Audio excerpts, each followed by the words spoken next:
নিজের হাতে শাড়ি পরিয়ে সুদীপাকে কাছে টেনে নিল আদিত্য। আর এই সব কিছু দেখে কান্নায় ভেঙে পড়ল পরমা। এমনটাই দেখতে পারবেন আজকের নতুন পর্বে। বিস্তারিত জানতে ভিডিওতে লাইক দিয়ে চ্যানেলটিকে সাবস্ক্রাইব করে না টেনে প্রথম থেকে শেষ পর্যন্ত দেখতে থাকুন। গল্পের শুরুতে দেখা যাবে সুদীপা একা একা তার শাড়িটা পরার চেষ্টা করে, কিন্তু কোনোভাবে সেই শাড়ির কুচি দিতে পারছে না। আর তখনই তার পিসিমণিকে ডাকা শুরু করে, পিসি কোথায় গেলে? আর আমি তো শাড়ি পরতে পারছি না, কি এক জ্বালার মধ্যে পড়েছি, কি এক মুসিবতের মধ্যে পড়েছি, কি করব আমি কিছুই বুঝতে পারছি না। এখন শাড়ি যদি ঠিকঠাক মতো না পরি কি করে যাব নিচে বলো তো? এ বলে তখন তার পিসিকে ডাকাডাকি করতে থাকে। অন্যদিকে আদিত্য সুদীপার ঘরের দিকে আসতে চলছিল, একসঙ্গে দুজনের ধাক্কা লেগে যায়। আর তখনই সুদীপাকে আদিত্য বলে, আপনাকে তো মা ডাকছে, কিসের জন্য জানি, একটু জান না কি হয়েছে, আপনাকে এরকম আপসেট দেখা যাচ্ছে। তখনই সুদীপা বলে, না তেমন কিছু না, আমি একটু পিসিকে খুঁজছি। এ বলেই তখন সুদীপা পড়ে যেতে যাবে, ঠিক সে মুহূর্তে আদিত্য তারা হাত ধরে ফেলে। সুদীপা এবং আদিত্য তারা চোখে চোখ রাখে, দুজনে দৃষ্টিতে তাকিয়ে থাকে। তখনই ব্যাকগ্রাউন্ডে গান বাজতে শুরু করে। আসলে তারা দুজনকে তাকিয়ে 5 মিনিট সময় ব্যয় করে ফেলেছিল। দুজনের দিকে তাকিয়ে পুরনো কথাগুলো মনে করতে থাকে, যেমন বহু বছর ধরে তারা পরিচিত, তারা বহু বছর ধরে প্রেম করছে, এরকম একটা সিন ক্রিয়েট করে। তখনই আদিত্য সুদীপাকে কাছে টেনে নেয়। আর তখনই সুদীপা বলে, প্লিজ ছাড়ুন ছাড়ুন, কি করছেন কি, কিছুই তো বুঝতে পারছি না।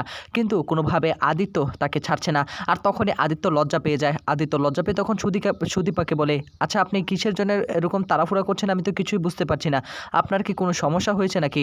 অন্যদিকে পরমা ঘরের মধ্যে সে চিন্তার মধ্যে পড়ে যায়, এবার পুজোর মধ্যে কি শাড়ি পরবে, কোনো শাড়ি তার পছন্দ হচ্ছে না। পরমা তো ভীষণই রাখতে শুরু করে, রেগে তখন আলমারি খুলে এক একটা ড্রেস, এক একটা শাড়ি নামানোর চেষ্টা করে, তন্ন করে একটা ভালো শাড়ি খোঁজার চেষ্টা করে, কিন্তু তার পছন্দ মতো কোনো শাড়ি খুঁজে পাচ্ছে না। আর তার ভিতরে কেমন যেন একটা রাগ ক্ষোভ সৃষ্টি হয়ে রয়েছে। বারবার শুধু একবার শাড়ির দিকে তাকায়, আবার একটা শাড়ি নামায়, এভাবে চলছেই তার শাড়ি নামানোর কার্যক্রম। হঠাৎ করে শাড়ি নামাতে একটা স্বর্ণের কি যেন নেকলেস পেয়ে যায়। আর তখনই সেটা হাতে নেয়, সেটা হাতে নিয়ে তখন কি যেন ভাবতে থাকে। ঠিক সেই মুহূর্তে অব্র সেখানে চলে আসে। অব্র এসেই দেখতে পায় পরমার হাতে সেই গহনার হারটা। আসলে সেই গহনার হারটা এনেছিল পরমার জন্য, কিন্তু পরমাকে আর দেওয়া হয়নি। পরমা তখন বলে, এটা কার জন্য এনেছিলেন? এটা কি অন্য কারোর জন্য এনেছিলেন নাকি? নিন, এটা নিন, অন্য কাউকে দিয়ে আসুন। এদিকে তখনই অব্র পুরনো কথাগুলো মনে করতে থাকে। আসলে পরমার জন্যই এটা গোপনে রেখেছিল অব্র, কিন্তু সেটা আর দেওয়া হয়নি। তখনই অব্র রেগে যায়, রেগে গিয়ে বলে, হ্যাঁ এনেছিলাম, কিন্তু আরেকজনের জন্য, যার কথা ভাবছেন তার জন্য নয়। এ বলে তখন অব্র সেখান থেকে চলে যেতে যাবে। ঠিক সেই মুহূর্তে তখন আবার পরমা এসে বলে, কোথাও যাবেন না, আমার কথার জবাব দিয়ে যেতে হবে। আপনি কি আমাকে কোনোভাবে শাস্তি দেওয়ার চেষ্টা করছেন নাকি? কি এমন করেছিলাম আপনাকে? এটা আজকে বলতেই হবে, কেন সেদিন ফুলসজ্জার রাতেই আপনি আমাকে না বলে পালিয়ে গিয়েছিলেন? কি দোষ ছিল আমার কি কোনো দোষ ছিল নাকি আপনি কোনো কিছু জানেন? তখনই অব্র বলে, হ্যাঁ জানি, আমিও আপনার সম্পর্কে অনেক কিছু জানি। এ কথা বলার পর এদিকে মাথায় আকাশ ভেঙে পড়ে পরমা তখন বলে, কি জানেন আপনি? আর তখনই আবার অব্র বলে, কি জানি সেটা আমি বলতে বাধ্য নই, কিন্তু একটা কথা স্পষ্ট করে বলতে চাই, ওনাকে আমি বোনের চোখে দেখি, বোন বলে সম্বোধন করে ফেলেছি। ওনার যদি কোনো ক্ষতি করার চেষ্টা করেন তাহলে আমি কিন্তু আপনাকে ছেড়ে দেব না। এদিকে পরমা তো সকল কিছুই বুঝতে পারে, অব্র আসলে সবটা জেনে গেল নাকি। অব্র রেগে সেখান থেকে বেরিয়ে পড়ে। আর তখনই অব্রর কথা চিন্তা করে হাউমাউ করে কান্নায় ভেঙে পড়ে পরমা তখন বলে, এখন আমি কোথায় যাব? দুই দিক থেকেই আমি বিপদের মধ্যে পড়ে গিয়েছি, কি করব আমি এখন কিছুই বুঝতে পারছি না। কান্নায় ভেঙে পড়ে। অন্যদিকে দেখা যাবে এবার সুদীপার যখন শাড়ির কুচি ঠিক ছিল না, তখন আদিত্য সেই সুদীপার শাড়ির কুচিগুলো ঠিক করে দিতে থাকে।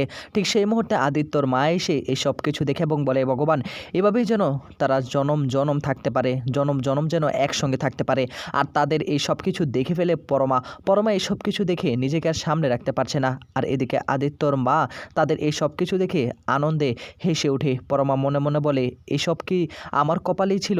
এভাবেই সব কিছু আমাকে দেখতে হবে। পরমা নতুন শাড়ি পরে ঘরের মধ্যে বসে থাকে। এদিকে বড়মা চলে আসে। বড়মা এসে তখন অর্থাৎ সুদীপার পিসিকে বলে, দেখুন ভালো করে দেখুন, এখান থেকে কাজটা করতে হবে, আমার বড় বৌমার ঘর বলে কথা। পিসিমণি তখন বলে, আমার দিদিমণির জন্য আমি সব কিছু করতে পারবো, আমাকে এই সব কিছু সহ্য করে যেতে হবে, তাছাড়া আমি আর কিছুই করতে পারলাম না, কিন্তু কোনোভাবেই আমার দিদিমণির ক্ষতি করতে পারবো না।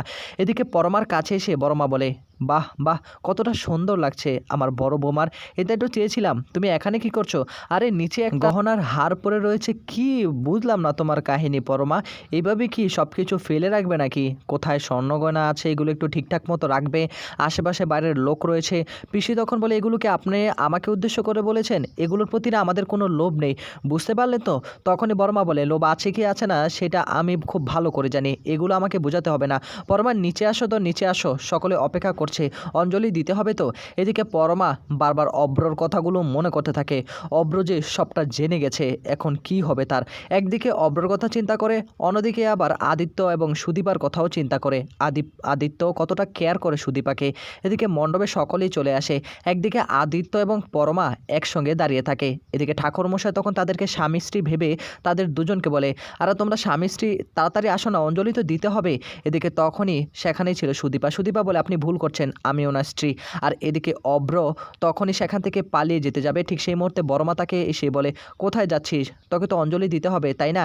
একসঙ্গে আজকে সকলে অঞ্জলি দিবি। এদিকে পরমা মনটা খারাপ করে সেখানে দাঁড়িয়ে থাকে। আদিত্য যখন বড়মার সঙ্গে কথা বলছে, অব্র সেখান থেকে চলে যাওয়ার একটা সিদ্ধান্ত নিয়েছিল। এদিকে অব্র আদিত্যর দিকে এক পলকও তাকাচ্ছে না। আর তখনই আদিত্য বুঝতে পারে, আমি বুঝতে পারছি তুই হয়তোবা আমার প্রতি রেগে রয়েছিস। কিছুক্ষণ পর তাদের ফটোশ্যুট করার পালা।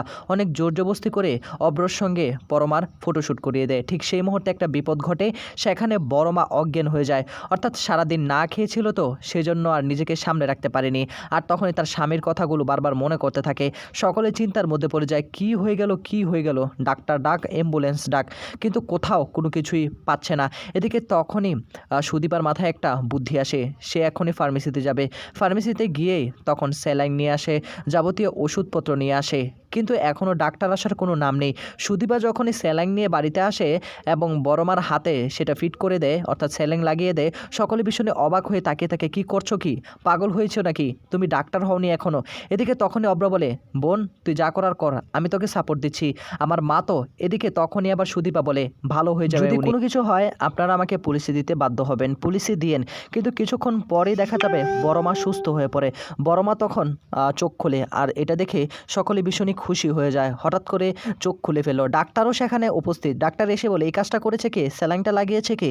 তখনই সকলেই সুদীপার নাম দেয়। আর তখনই ডাক্তার তাকে ধন্যবাদ দেয়, এটার কারণে উনি আজকে বেঁচে গিয়েছে, এটার কারণে উনি সুস্থ হয়ে গিয়েছে। এদিকে অব্র তখন সুদীপাকে ধন্যবাদ দেয়, বোন আমি জানতাম এটা তুই পারবি, আমার তোর প্রতি ভরসা ছিল। সুদীপার এরকম গুণগান শুনে বড়মা আরও রাখতে শুরু করে। বড়মা সেখান থেকে উঠে যাওয়ার সিদ্ধান্ত নেয়। ডাবের পানি নিয়ে আসা হয়। ডক্টর বলে, ডাবের পানি আনতে বলেছে কি?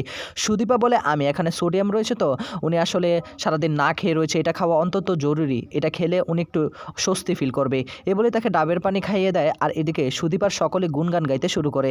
সুদীপা এরকম একটা কাজ করবে তা কখনো কল্পনা করতে পারেনি। সুদীপার কাছে এসে অব্র বারবার তাকে ধন্যবাদ দেয়। অন্যদিকে কুন্তলা তার বাবার ছবি নিয়ে বলে, বাবা আমি পেয়ে গিয়েছি হুবহুব দীপার মতো একদম ফটোকপি সুদীপা। সে নাকি তার সেনগুপ্ত পরিবার সকলকে এক করবে। এক করার আগেই তো আমি এবার সব কিছু ছাড়কাড় করে দেবো বাবা। তুমি একদম চিন্তা করো না বাবা, যেভাবে তোমাকে মেরেছে, হত্যা করেছে, আমিও ঠিক সেভাবেই বদলাটা নেব। আমার নামও কুন্তলা দেবী, এত সহজে তো আমি ছেড়ে দেব না। তো বন্ধুরা, উনি ছাড়ুক বা না ছাড়ুক, আপনি একটু কষ্ট করে আমাদের চ্যানেলটিকে সাবস্ক্রাইব করে দিন।